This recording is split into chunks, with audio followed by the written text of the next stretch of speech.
big. That's right. Fail big. You only live once, so do what you feel passionate about. Take chances. Don't be afraid to fail. There's an old IQ test, was 9 dots, and you had to draw 5 lines with a pencil within these 9 dots without lifting the pencil. The only way to do it was to go outside the box. So don't be afraid to go outside the box. Don't be afraid to think outside the box. Don't be afraid to fail big, to dream big. But remember, dreams without goals are just dreams, and they ultimately fuel disappointment. So have dreams, but have goals. Life goals, yearly goals, monthly goals, daily goals. And understand that to achieve these goals, you must apply discipline and consistency. In order to achieve your goals, you must apply discipline and consistency every day, not just on Tuesday and miss a few days. You have to work at it every day. You have to plan every day. You've heard the saying, we don't plan to fail, we fail to plan. Hard work works.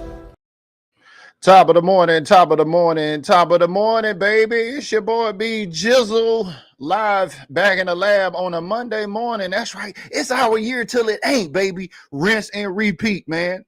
Where are all them Cowboy fans that are built different? It is time to tap in, baby. We got some topics we're going to talk about today. Let me get my special guest and my co-host up on the show. Good morning, Kels. How we doing out there this morning? Good. Now that I took a little nap. Oh, you got your little nap in. Okay, Yeah, nappy nap time. Nap in. I heard that. And then we got Charles the Truth. Oh, look at him. He got his iPad going and everything. What's good? The Truth is in the building, baby. How you feeling this morning? I'm amazing. Blessed to be here. I heard that, man. We got some things to talk about, man. You know, I want to get right into the mix, how to steal headlines 101. Did y'all see the news about internal trade talks with Micah Parsons? And just real quick, here's CeeDee Lamb's response. He says, y'all ain't tired of that yet? You know what I mean? What is this all about, this trade talk stuff that's going on? I want to kick it off with my girl, Kels. Like, internally, what are you hearing internally about trading Micah Parsons? Can you elaborate for us this morning, Kels? Ain't that much internal. That's all I got to say. Yeah? Just kind of what I figured, huh? If you picking up what I'm putting down. Oh, yeah, of course. I always love hanging out with smarter Cowboy fans and especially if you picking up what we putting down this morning, we need you to like and share this video. Good morning. We are live on Facebook, live on LinkedIn, live on YouTube. We are talking casting the championship vision. Yeah, that's right. We know there was a Super Bowl yesterday. You know what I mean? Yeah. We know the Eagles are still at the bottom of the totem pole, but we're going to get to that in just a second. Let me talk to my guy, Charles, right quick. Internal Micah Parsons trade talks. Could you see Micah Parsons going to another team? You know, I'm not feeding up on the Kool-Aid. You know how I feel about that, BG. Sidestep that conversation. Internally, it's just to bring up the radar. It's just bringing up people to talk about it. He's still under contract, guys. Okay, so just keep that in mind. Yeah, I just figured, hey, how to steal headlines 101. Jerry Jones going to do something. We all know Jerry trying to one up the game. I mean, now that the Eagles got their second chip right in the NFC East division while being the NFC East champs this last season, that puts the pressure square on Dallas this morning, baby. We got some pressure on us. How's that song go? Pressure? How that shit go, Kels? You know what I'm talking about. Dallas got some pressure on us after the Eagles finally got their phone to ring 2 times. Yeah. Congrats. That's all I have to say. But does that put pressure on the Dallas Cowboys? Like, we can't be having no more all in like we was last year. That shit ain't gonna cut it. I mean, that defense last night, I'm gonna just say the defense won it for the Eagles. I mean, they shut down Patrick. I mean, they had Patrick looking like Squidward out there or whatever, SpongeBob. I don't know. Well, y'all know what I'm talking about. But the defense itself, baby, man, Dallas got some work to do. Dallas got some work to do. Yeah, I mean, this is a motto that I've heard from a professor that I use to this day. Nobody can put pressure on you but you. Mm. Kale's dropping jewels here this morning, Charles. What do you think about that last night? I mean, did the Cowboys have some double decker? Let me ask you a question. You know what a double decker sandwich is? Yeah, When's the last time you had a double decker? that's been years. I know it's been, I used to make them with the 3 square pieces of bread, you know what I mean? And double deck. That Dallas got some double decker pressure on us right about now, baby. Talk to me. You being former military, okay, you know exactly what I'm talking about, the double deckers. I think that was a Del Taco on military on base, whatever. And it was literally, it was like the crunchy taco inside the flour tortilla. Huge. Yeah. They didn't make them like Taco Bell, man. They made that sucker like it was huge. Yeah, the defense, I mean, in the Super Bowl, I mean, they swarmed the ball from as soon as they kicked the ball off, you could see it. I mean, Kansas City had no shot. They had no shot. Their 4 men on the box there was just on Patrick Mahomes' ass the whole night. And I hope Dallas is paying attention to that, because once again, we speak about it, right? Defense wins championships. And we got a lot of work to do. We got our defensive forefront right now is weak. It's weak. Well, it looks like internally they may be looking at trading Micah, but Kels has confirmed that that's just probably small talk. But even CD has chimed in and says, y'all ain't tired of that? Like, look, here we go, rinse, repeat, the cycle 101. I mean, what does Dallas got to do a little bit differently coming into this draft defensive-wise, Kels? I know we're getting ready to kick our show off this Sunday officially. That's right, a 10-episode series of position predictions. I mean, would it make Cowboy fans to go defense in the first round now at 12? I know you talked about some shakeup in the draft. I mean, defensively wise, where do you think the Cowboy, do we got a lot of improving to do or what? It's a lot of improvement on both sides of the ball. That's why I said that this 12th pick can be a shakeup, because we don't know which way we're going to go. And everything, like I said, what was it, Saturday, that you will know how we're going to draft based on what we do in free agency. Yeah. Free agency coming up. And, you know, we've been talking about this here too. And I asked you this question already. Are you still sticking to it? Because, I mean, some folks are saying we could tag this person or that person, but I've heard you say Osa Odigizua a couple of times. Who's going to get this all-important tag? Because we got a lot of folks on one-year deals, a la Rico Dowdle and others. You still with tagging Osa, or how's that? Yeah, because he's going to be a pivotal part of our defense. Like I said on Saturday, Flus will be running a 3-tech defense. Osa, however, is a 1-tech player, but he does have proficiency in doing 3-tech. I remember you dropping that here before when we were talking about this defense. You know, a lot of folks are saying, you know, what's up with a Tank? Is Tank coming back, or have we seen has Tank sailed along with the ship? Talk to me, Charles. Is Tank staying or is Tank going? You know, honestly, I think he's going to be a casualty. I think we need to cut him loose. You know, unfortunately, I love him, but at the end of the day, I think he's going to be gone. Yeah. This is the end of his contract. So, talking about Tank Lawrence. He's on that renewal year deal too type. Yeah, Rico's. I've been hearing Rico's possibly, you know, being tagged. You know what I mean? You start looking at the pocketbooks, and you know we're talking about we're talking about Myles Garrett trade and all of the hyperboles and all of that, which can't happen. So if you're just tapping in here with us this morning, good morning, good morning. It's the top of the morning with your boy and Kels and Charles, the truth, and we're talking how to cast the championship vision, because I'm going to share something with y'all, like what does Dallas have to do differently? And I want to kick it off with my guy Charles, and he knows where I'm going with this, so don't let the cat out of the bag. But what does Dallas got to do differently to cast this championship vision? Because the definition of insanity is doing the same shit over and over and expecting a different result. What do we do differently this year? Well, I mean, it's obvious. If you can't see it as Cowboys fans, whatever, then you definitely are blind. But as a team, sport. They speak about it. They spoke about it in the Super Bowl. Philadelphia won. We have to work and play as a team unit and not just a bunch of star individuals on the field. I got you. How would you, if you're SCHOTTY and you're coming in right now, you're SCHOTTY 101, what are you going to implement? What are you going to try to do to keep these guys focused? Like, because they just took the second Super Bowl there in Philly, and that's in the NFC East. That's our division. So what do you do differently as a coach? I mean, do you, how would you approach that? I mean, first and foremost, discipline and motivation, and implementing structure for the team, whatever, to show them that, hey, this is what is needed, and also taking them and showing them what it truly is and what it looks like to win a Super Bowl. Yeah, but then folks gonna come and say, well, SCHOTTY ain't never done it. So how could SCHOTTY, Who get the cares? folks?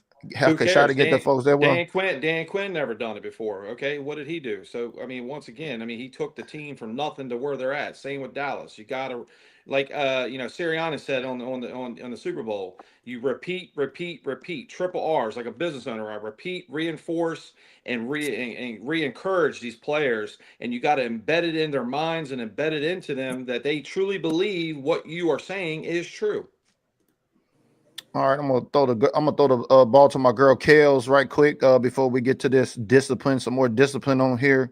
What do we do differently this season? I mean, in terms of just big picture wise, Kales, we know all of the X's and O's and all of that, but from a leadership standpoint, I'm on staff. I'm a coach Schottenheimer. I got a brand new staff, which, by the way, who was this brand new wide receiver coach that we just hired? Didn't we just hire one? Yeah. He's a pretty good hire from what I'm hearing too. Yeah. Yeah, for all them college football fans out there, you're probably gonna know who this name is as soon as Kales drops it. His name is Junior Adams. He has recruited and developed Rome Onduze, Jalen McMillan, Jalen McMillan, Cooper Kupp. So big names, Cooper Kupp. So he's worked out there in Oregon too, as well. Is that what it was? Yeah. I know my guy Charles. He's reportedly the number one wide receiver coach in the college ranks. Yes. Got you. Number one. Like Jim Fossil Bones was number one in special teams. Brandon Aubrey, number one kicker. This wide receiver coach is the number one wide receiver coach in the whole college. Wow. Yeah, he also developed. I'm gonna get to that question real quick, so leave it up real quick. Puka Nacua. And Puka, yes. He's also the developing factor of one of the wide receivers that we're looking at in the draft, Tez Johnson. There we go. Y'all are hearing it first here. My guy Tomas is chiming in as a Chargers fan. He says, got a question for Kales. I heard a rumor that the Cowboys want to restructure Dak's contract to get more cap space.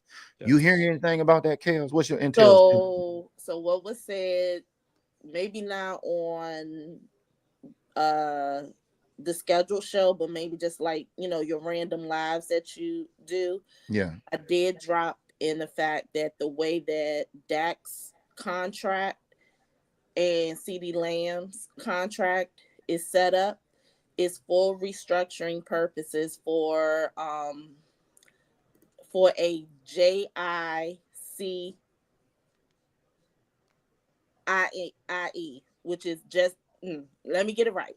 JICOE, which is just in case of emergency. Oh, okay. That's a new one. I haven't heard that one yet. Yeah. So their contracts are built for restructuring, just like a lot of players have been. Zach Martin was one. Travis Frederick has had that as well. They will get their money on the back end at the end of their contract. What will happen is we will be in another dead money situation. So there's always a pro.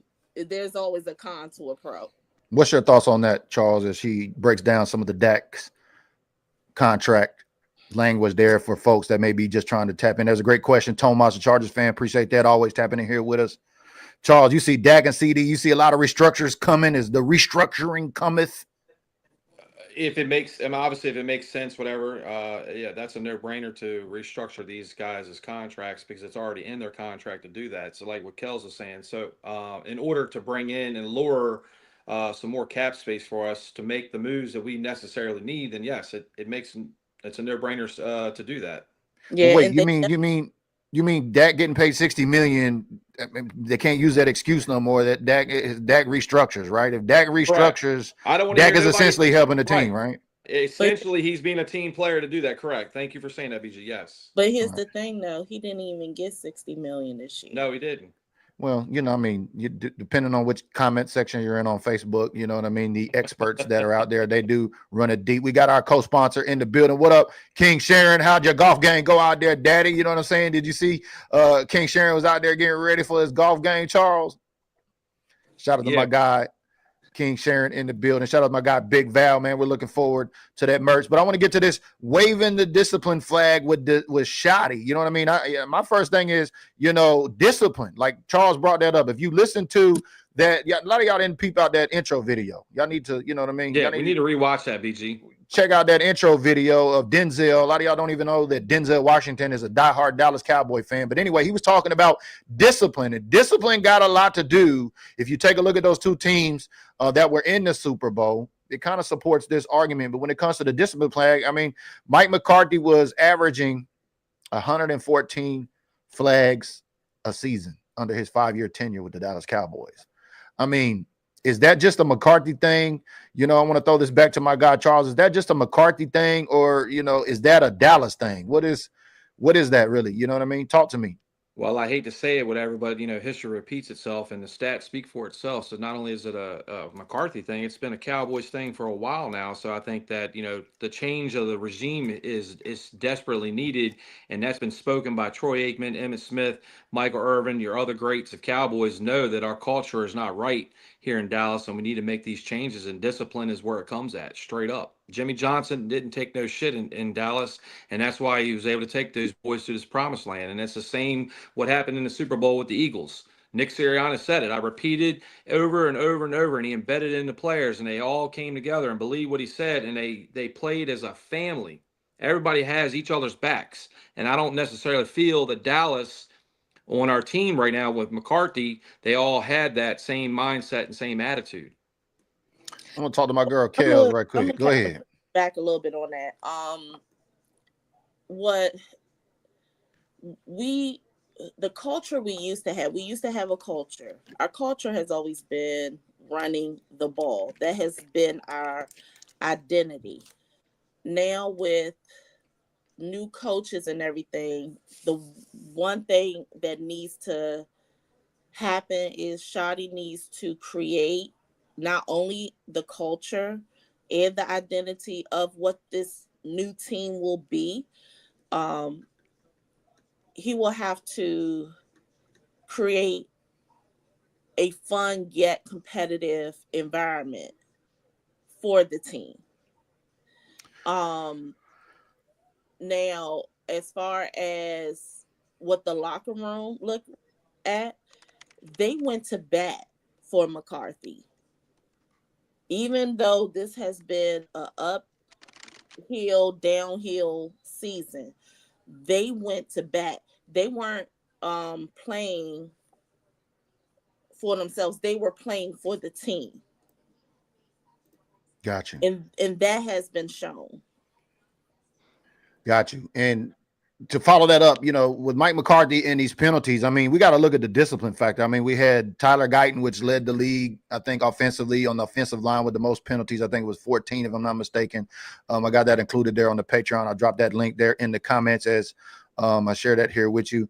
But going back to casting this discipline, this championship discipline, you know what I mean? We're essentially at the beginning. We're not technically at the beginning of a new season, but yesterday's Super Bowl concluded the end of last season. It's glad to now be in the 2025 season. And now we can look forward to, I mean, we don't even know if that's the official Super Bowl logo that's out yet, but it's got powder blue and navy blue. And I know for all my logo conspiracists, you know, you got to think big picture here. And this is, if I'm SCHOTTY, I'm thinking big picture. What I want to do is, you know, I heard, Kels, what can you tell me? You know, SCHOTTY plays a little basketball. Don't he do some basketball with some of the players? What can you tell me about SCHOTTY and his hoop game? Oh, he got some game. White Yeah. boy can jump.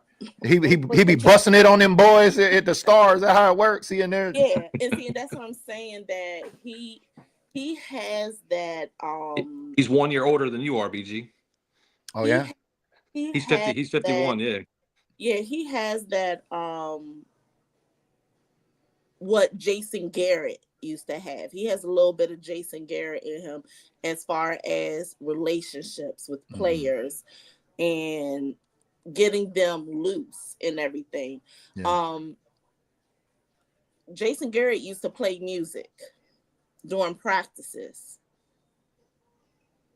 Okay. And that's like, and he just like McCarthy, he was about mental health as well. He will play music. He'll play basketball. Like in the locker room, they turned their towel band into a hoop thing. Yeah, in the locker room. I seen some videos of them doing competitions and stuff like that. So he has that with them. Now, will you see them going to a cigar lounge and chill? No. Like off work hours? No. I did want to ask you that because I wanted to keep it on basketball. Sorry to interrupt you. Who's your basketball team? Who, me? Yeah, you got a favorite NBA team? No, I have an allegiance to no team. Like I told you, I have a Wizards jersey that cost me $5. Okay, so no team. You got no dog in the fight. You got an NBA team, Charles, or not? Yeah, I've always been following as a kid Lakers.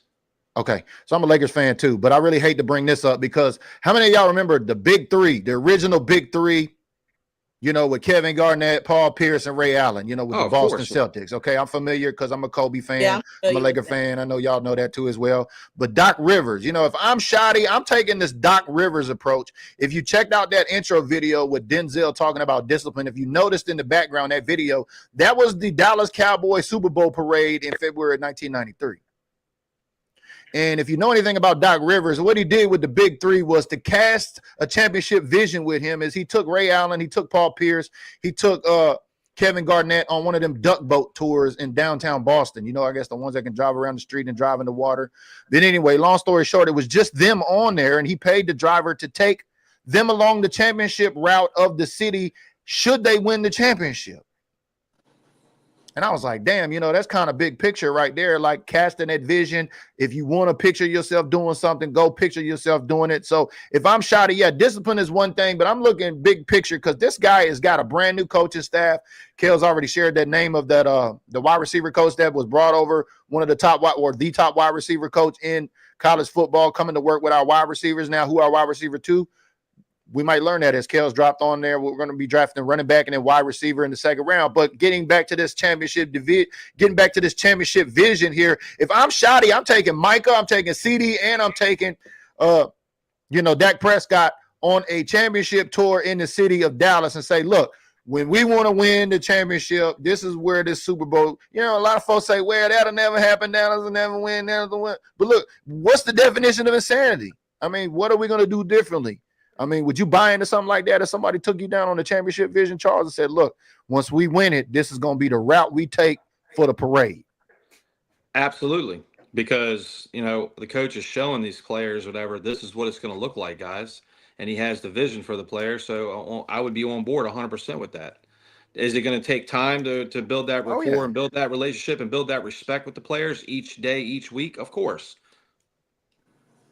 Yeah. But I mean, as a baller, that would be something. I mean, I can relate to that because I did watch basketball up until the bubble, but you know, now it's a different story. I know Dallas got Luka and all that. We're not here to talk about basketball, but I wanted to share the Doc Rivers story of how he took the big three down there. I mean, I would be excited if, you know, because I know DeMarvion Overshown had an interview there. Your girl interviewed him on the YouTube channel, Kales, and he shared the difference between Mike McCarthy and Schotty. Schotty's talking about chips.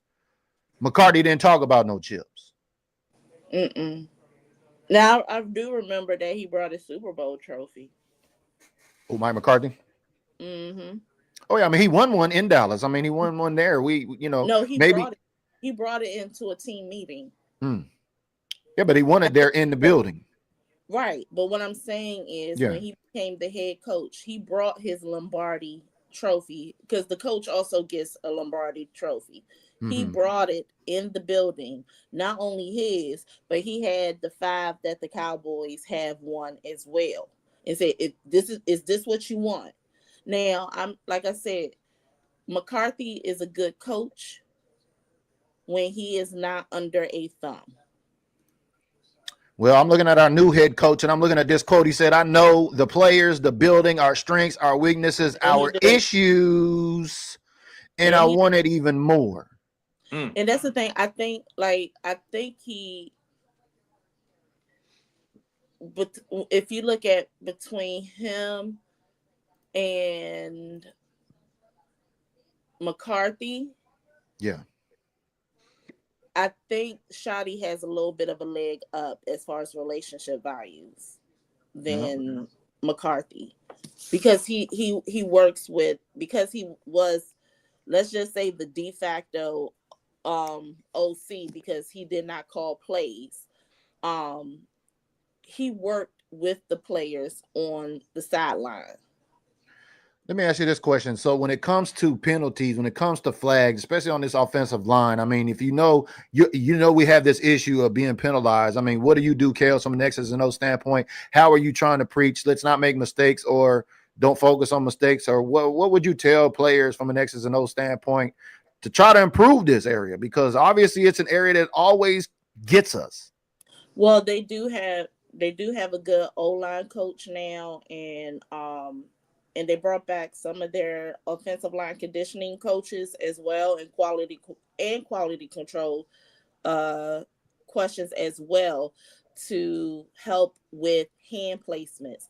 And hhopefully that will kind of decline on the penalties, like what you brought up with Guyton. I do, like, I'm a champion for Guyton. I'm not gonna back down and live that down. I was hoping for him to be on the right side because he was a right tackle in college. Mike Solari, who is our outgoing O-line coach, he was not the coach that we needed for our O-line. Joe Philbin, who we had that McCarthy let go, he would have been perfect for Tyler Guyton and Cooper Beebe and some other ones that's on that team.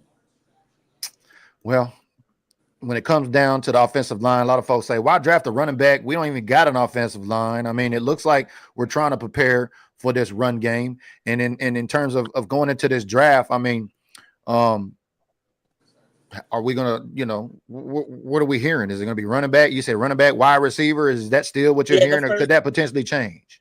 But that can change. Everything is still based on, like, okay, so they're plan A. First 2 rounds, running back, wide receiver. We could draft the wide receiver in the first round and then double back in the second to get a running back.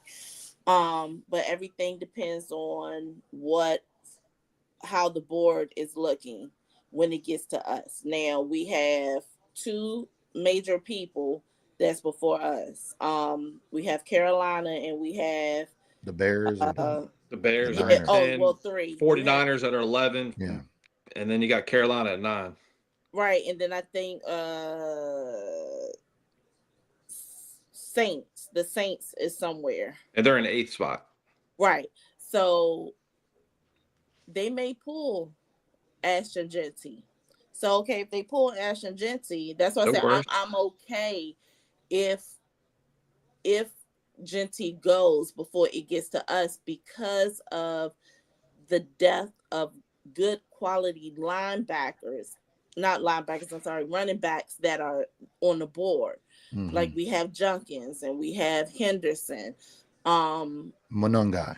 Yeah, and Ollie Gordon. We have it's a stack of running backs that we have the pleasure of picking from, but everybody is hooked to Genty. I get it. But if he goes before he gets to us, we could go wide receiver to get Tez Johnson and then come back and get a running back in a later round. Right. But like I said, depending on what we do with free agency, then that's when you know what the needs are. But then we do need a linebacker because Demo will be gone until December.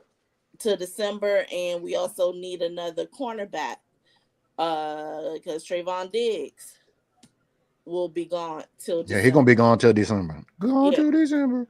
So Gone till December. now we have some other key pieces. Now, if Osa goes, then hey, that's another. I know that. I know that's why you're talking about franchise tagging them. So Dallas definitely got a lot of need. As you know, we flip it even back over to the defensive side of the ball. We talked about Trayvon Diggs, as she was saying. We could possibly go, cornerback, but this draft is definitely going to tell us how the Dallas Cowboys' hand is going to be played. But going back to running back, doesn't that affect us if we take? How much is that going to cost us if we draft Ginty at 12? Can you talk to me about the numbers on that at all, Charles? Like, is it advantageous for us to go running back, especially because salary cap boy, Stephen Jones don't like to spend no money? It's best player available, guys. All right, if he's there, Mhm. you sign him, you get him. You You don't worry get about you don't worry about the money piece of that. At the end of the day, you have to look at it. You have to see it. You already know what he's going to get as a first round 12 pick guy that he is, but I don't think you have to worry about that, because if you start worrying about the money part, what do you think that does to the team and the players and everything? It's like you're working but you're scared. You can't work scared, guys. And I want to bring this back up on Brandon King Sharon made a comment on this, saying that our defense has to step up and be the attitude and the fire. And we need a coach that has some kind of attitude, which Mike McCarthy said on the bench. I mean, he's standing on the sideline with his clipboard, and it was like he had no fire in him. He had no attitude. It was just so like blah. You know what I mean? And I hope that SCHOTTY comes in here and we see it. He's talking it, but I want to see that on the sideline where he has that fire to go up these players' ass sideways, whatever, and keep that discipline on this team, whatever, to make the changes that we need. I'm gonna throw this next question to you, Kels. Just a second. I want everybody to listen in to what Ashton Ginty, when he was asked about, the Dallas Cowboys hype and possibly going to play for the Cowboys. Home of the Dallas Cowboys, only 2 or 3 months away from the NFL draft. Have you thought about the possibility of maybe getting a call on draft night from Jerry Jones and this being your landing spot? Yeah, definitely. I mean, every time since the season's been over, all the fans of Dallas, if they see me, they're telling me, we need you here, we want you here. So I think it would be, a great opportunity for me and, for the Cowboys if, they take that chance. But now I would be very excited. Got to rock the deuce still, hopefully. Ooh, Jordan Lewis might not like that one, though. He ain't gonna give up that deuce. Jordan Lewis might not like that one, though, Kels. What do you think about trading up? King Sharon's tapping in. I know you want to get to that on double side with Jordan Lewis, but what do you think about the Cowboys? I know you said something about the Cowboys potentially trading down. What about the Cowboys trading up? No, because it will cost more to trade up. What do you mean when you say that? To break it down so folks can understand. So it's just almost like what I said about Myles Garrett. Everything has a cost to it. If we trade up, then that means whoever we trade up with will want next year's first round draft or the next 2 first round drafts.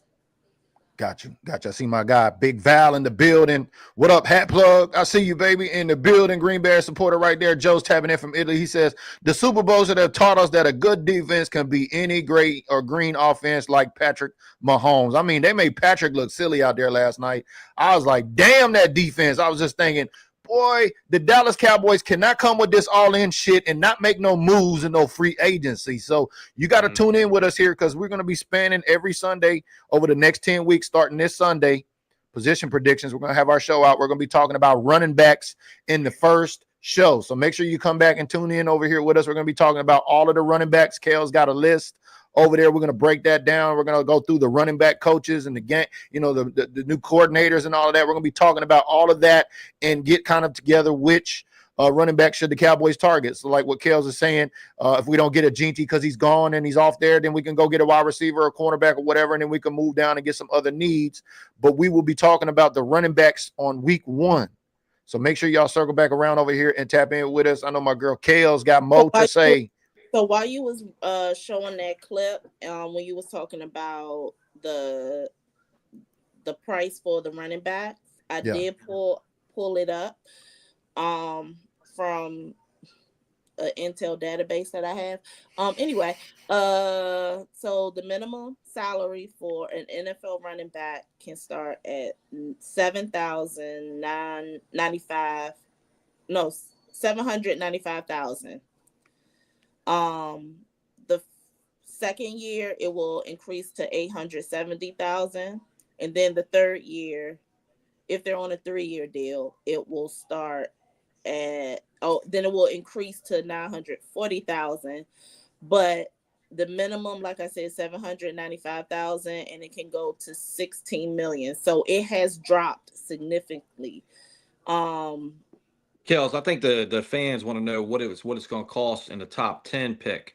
If it's a top 10 running back, the top 10 pick, Yeah. how Like much does if it cost for a or top even 10? at 12, even if we Even draft at Genty at 12, how much does that So- cost us? What's that price So- tag going to be for that 12 pick? It depends on the organization and what they have in their cap space and what they can shell What out. up, Super Cowboy? I see you. Go ahead, Kels. I'm sorry. So let's say like the Commanders, they have so much money in cap space for the next 3 seasons. They could get whoever and whenever they want. So let's say if they They might be getting Myles Garrett then if they got all that kind of money over there. But the thing is, does Myles Garrett fits Joe Witt's scheme? That part. See, that's the thing. You have, just because, like I said, with Derrick Henry, it's a whole lot of scenarios with that. Yeah. And I'm over the Derrick Henry thing. Just because it's a good player and all that other stuff, if I'm the coach, if that player does not match my scheme, I'm not going to pull for that player. Well, how does that work with BPA? You know, we talk about BPA because all the other teams use BPA too as well. If that were to happen to Dallas, say best player is whoever, and we're like, oh well, we don't have him on our board. We don't draft him. And that's the other page turner too. So like I said, when in 2020, the first need was a cornerback. We was going to go cornerback.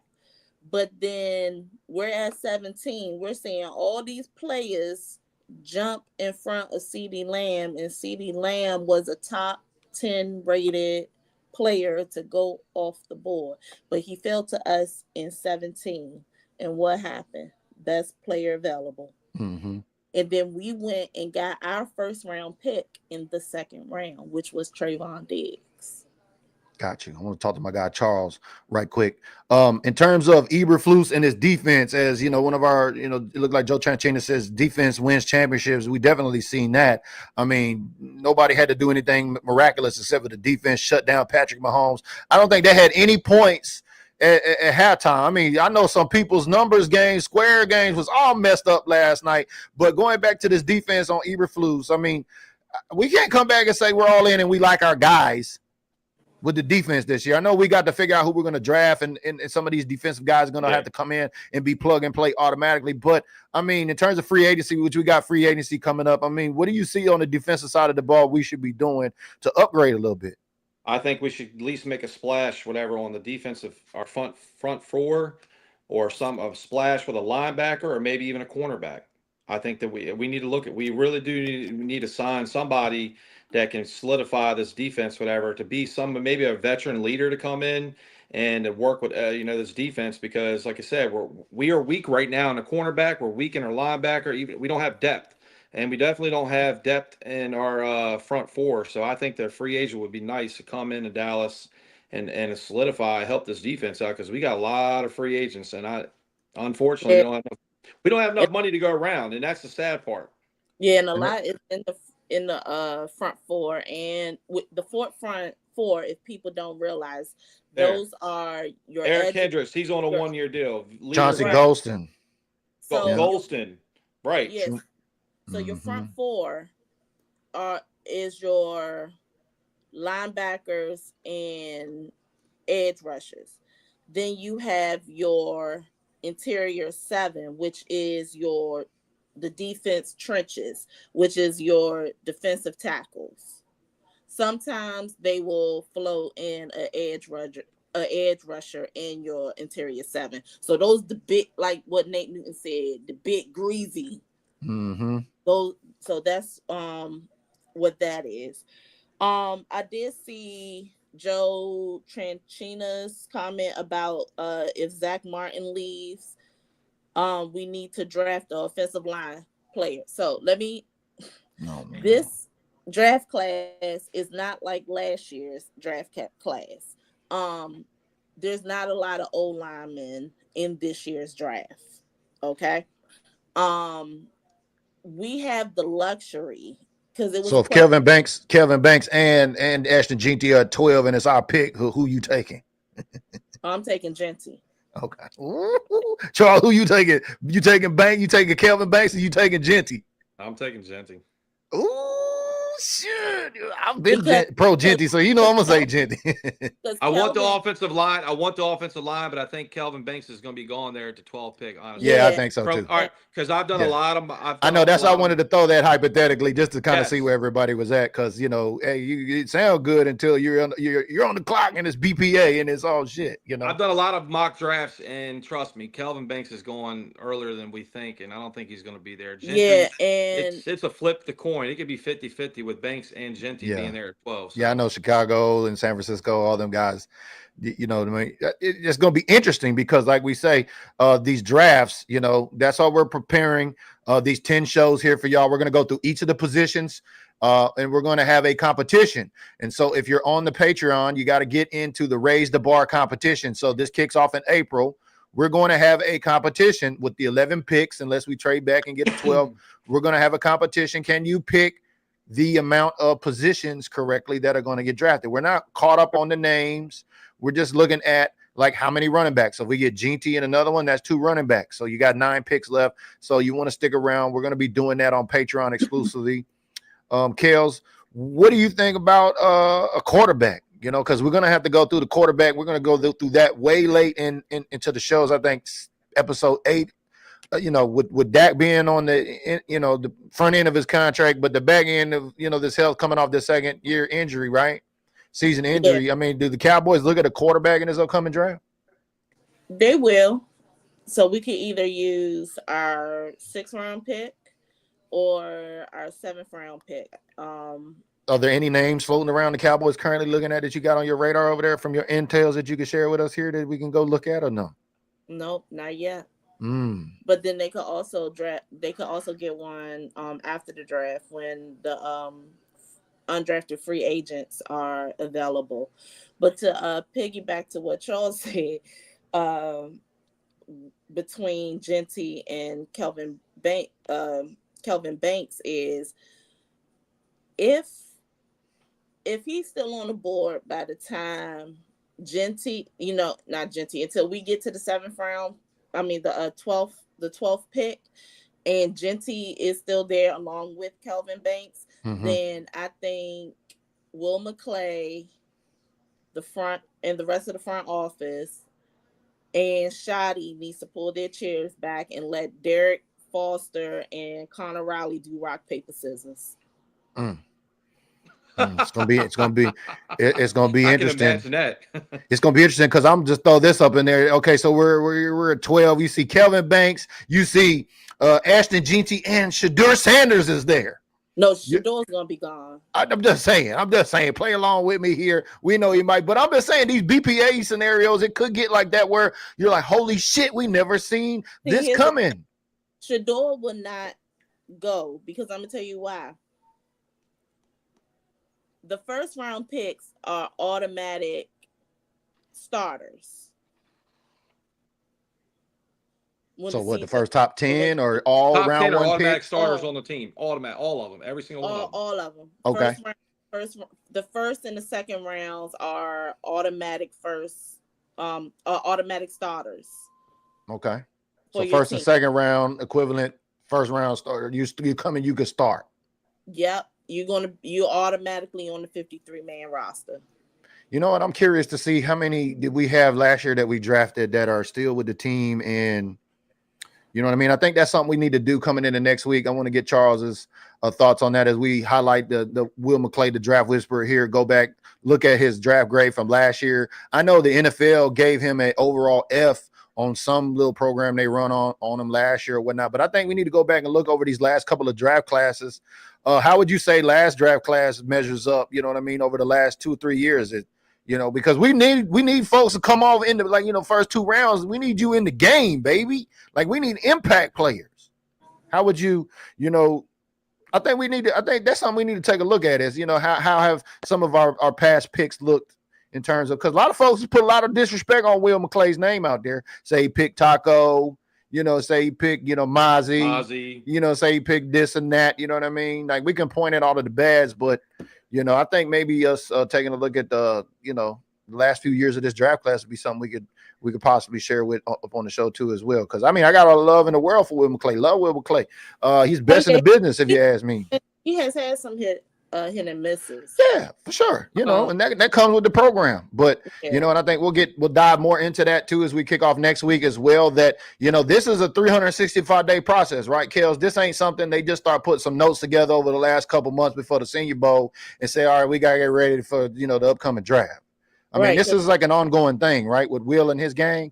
Yep, because right after, as soon as the season starts, his because he's still the head of the scouting department at the Star. So once the season starts, those scouters and recruiters are back in the fields. All righty. Well, there it is. You know what I mean? I don't want to be, you know, no sore loser. Say I didn't get nobody no congratulations, man. You know what I mean? Y'all got to your phone ring twice now, but y'all still at the bottom. So I just think it puts more pressure on Dallas.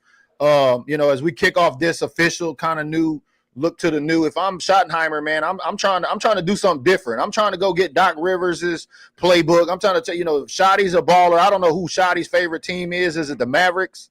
Or who it is? Somebody let me know in the comments. I know somebody knows who Schotty's team is. But if I'm Schotty, I'm taking a playbook out of Doc Rivers. I'm taking Micah, CD, and Dak. I'm taking them in one of them Teslas, a little Uber ride. We're gonna take a tour down Dallas. Like my guy said, what street was that? Top was in the building. Said down on Commerce Street, right? You know, I'm gonna take them through the Super Bowl parade route and say, look, you know, this is where we went through it last. This is where you guys can take us again. I'll take the Uber instead of the Tesla. I knew somebody was going to have to say something about it, but you get the point. I mean, he took him on the duck boat trip. You know, I mean, that's what I'm going to do if I'm Schotty, Charles. You know what I mean? I'm going to be like, let's try to shake things up. You know, okay, we can talk Super Bowl and championships all you want, but let's go look at the route. You know what I mean? It's just an idea. It's a great idea. I think that should be done. I really, truly believe that. Yeah. So here's my question. Now that the Super Bowl is over, and people can comment, who were your MVPs for the Super Bowl? Oh, that defense, clearly for the Eagles. Defense, number one. That defense won the game. I mean, defense has won that Nick game. Fangio, I mean, they need to put some respect. I mean, I'll put some respect on Nick Fangio. Yeah. I didn't think he was going to be able to do it this year. Listen, during the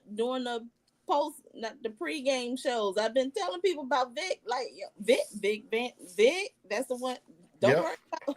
Don't worry about. No. Yeah, if you didn't know who Vic Fangio was until this season, now you definitely do. Because I do. Because I'm like, man, put some respect on that guy's name. That defense was MVP. Yeah, I mean, Jalen didn't have to do anything miraculous. He made a couple big plays. He ran with his legs. I mean, Saquon didn't get. But one thing we're missing to talk about, guys, is how did the Philadelphia Eagles get their defense to be so on point? Drafting young players, guys, from Georgia and building the defense, guys, building the defensive players. There was a rookie. It was his birthday. Cooper DeJean. Yeah, Cooper DeJean balled out. Cooper DeJean was a rookie, and he balled out on his birthday. Hello, Dallas. We need to wake up and take heed of what they did. That Cooper, listen, if we could have drafted him. Yeah, I know. A lot of folks are talking about him in that last draft. Because he's not only a cornerback, but he is also a special teams specialist. Yeah. But here are my MVPs, okay? No particular order. Jameis Winston. If you have followed him this whole week. Yeah, even Jerry like him now. He a whole vibe. Jameis Winston has been a whole vibe for this whole Super Bowl week. I have to give it to my other brothers of the Divine Nine, Omega Psi Phi, because 3-1 3 members won a Super Bowl, but all 4 of them. So Jalen Hurts, N'Kobe Dean, Joshua Williams from Kansas City, and Ronell Williams. I love the bros. I love me some bros. That's my little weakness right there. Kendrick Lamar. That's my other MVP. There's a lot of discussion around that. There's some folks that Hey. really like it, and there's some folks that really don't like it. Let's say the message was messaging for all 13 minutes. Hey, Once there's a once lot of again- folks. Once again, the people that don't get the message to Kendrick Lamar's show, whatever, then they are completely blind. Blind. You can't, It goes remember, guys, either your eyes are open or they're blind. The ones that are blind, okay, you don't talk to them about what happened at the Super Bowl halftime show. You keep your mouth shut because they will not see it. Right, because there was 2 individuals that this halftime show was addressed to. They crashed out. Yup. Hey, I was digging Samuel Jackson, aka Uncle Sam. You know what I mean? I thought that was a good twist too, as well. A lot of things that went over a whole lot of people's head too. But yeah, well, I mean, just like our fan base, we can all agree here. Not everybody pays attention. We got a lot of folks in our comments. We got a lot of folks that follow this page on LinkedIn and on YouTube. A lot of folks aren't really tapped in on anything. But one thing is for sure, me, my guy Charles the Truth, and my girl Kels, we tapped in on these boys, and we're gonna be tapped in on position predictions kicking off next Sunday. That's right. Every Sunday, 4 p.m. on the West Coast, 7 p.m. on the East Coast, where my girl and my guy is located at over there. Championship Vision. I wanted to talk about that today. Casting the Championship Vision. It's time to go down memory lane. If I'm Schotty, I'm taking Micah, CD, and Dak, and we're going on a parade route. We're going to do something different. And then I'm talking to Jerry because I seen Ski Mask Howie over there celebrating in the locker room, TikTok and dancing and doing all of that shit with the Eagles. I mean, imagine that, Jerry. Imagine you in the locker room with that team and that champagne bottle popping, and you could say you did it your way. They're gonna have to get out their way, especially with this upcoming free agency. So we got a lot to address. Who getting tagged? You know, who gonna stay? Who gonna go? Who we gonna draft? And we got a lot of things going. So a lot of things to be looking up for. I'm glad the 2024 season is over. I don't know about you, Kels. I'm glad we can just rinse and repeat now. We are on to bigger and better things. So make sure you tap in here with us. You got any words of wisdom for everybody before we get out of here today, Kels? Just congratulations again. I am a team player. Congratulations to the Philadelphia Eagles for winning a Super Bowl. It took you 52 years to win your first one. Took you 7 to win your second, but that's here there. But yes, congratulations to the Philadelphia Eagles. Like I said, I love the Bros, so have to, and Jalen Hurts, congratulations. Kelly over there smiling, Charles. You see how big that smile girl got? Listen, She's feeling good. Let me tell you, if anybody know about the brothers of Omega Psi Phi, that's all I have to say. And people, I love the bros. So yeah, congratulations and everything. Kendrick Lamar, good job. Mustard. Yeah, mustard. I like some mustard too, Charles. You got any words of advice or wisdom before we get out here today on this casting this championship vision? Congratulations to the Eagles. As hard as it is for me to say that, whatever, but they job well done. They definitely the defense and offense, they played as a team game yesterday, and hey, they got 2, but they got a long ways to go to our 5. They keep talking trash to us all the time. But one thing I want to say as a fan base, whatever, is that we need to take heed of what we saw yesterday and say that, guess what? This is our year till it ain't. And guess what? We need to make some changes in Dallas, and it has to start from right here today. The Super Bowl's over, and now it's time to press forward towards our new season with a new coach, new beginnings, new opportunities. And guess what? Don't think negative, man. You can't think negative. That's one thing I will say about our fan base. You can't speak negative on the team and expect a good result. Negativity only creates negative. Positive vibes, positive energy, okay, to the Dallas Cowboys from the top all the way down, and then it starts with our fan base.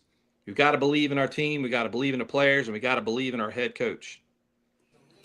Great words of wisdom as we get out of here today. Thank everybody for tapping in with us, especially if you gave us a like, a share, and a comment. Like I said, we'll be kicking off our show position predictions, all three of us here every Sunday for the next 10 Sundays in between the Super Bowl and the NFL draft. I'm super excited about that. This is how to cast the championship vision. You know, a lot of folks could be laughing and say, ha ha, the Cowboys never gonna win again. But guess what? That's why you play. That's why you lace them up. Every season is a new season, baby. And come along with us and gather some new hope with your team, man. We'll see y'all in the gym on the next episode. Turn out the lights. The party's over. They say that all good things must end. Call it a night. The party's over. And tomorrow and next year starts the same old thing again.